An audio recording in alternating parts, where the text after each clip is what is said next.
So एक अजून माझा नेक्स्ट क्वेश्चन असं राहील तुम्हाला की फर्स्ट टाइम जेव्हा तुम्हाला एक एंटरप्रेन्योरशिप या फील्डकडे बघण्यासाठी इन्स्पिरेशन कुठून मिळालं किंवा तुमचं या फील्डमध्ये येण्याचं इन्स्पिरेशन कोण होतं? ओके, सो याच्यासाठी माझं इन्स्पिरेशन आहे माझे वडीलच आहे. माझ्या वडिलांना 5 राष्ट्रीय पुरस्कार मिळालेले आहे ऑन्टरप्रेनरशिप फील्डमध्ये.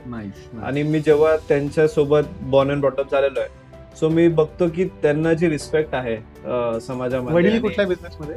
सो वडील पण ऑन्टरप्रेनरशिप एज्युकेशनच्याच बिझनेसमध्ये आहे, एज्युकेशन फील्डमध्ये. But basically he is an educator himself, okay. whereas I am an entrepreneur at the first place, Yes, right? yes, So yes. मी जास्त एज्युकेशन मध्ये मी नाही आहे, but focused on is creating a platform into Okay. Entrepreneurship. But मग मी जेव्हा त्यांचं बघतो की त्यांच्यामुळे हा एक असा धंदा, असा बिझनेस मला वाटतो की ज्याच्यामुळे जर का तुम्ही लोकांचे बिझनेस क्रिएट करताय, सो तुम्ही लोकांची वेल्थ क्रिएट करताय, बरोबर. त्यांच्यासाठी त्यांचे ड्रीम्स पूर्ण करताय. प्लॅटफॉर्म पण क्रिएट होतं, नोईंगली एक छान त्यांना एक प्लॅटफॉर्म तिथे क्रिएट करून देतोय.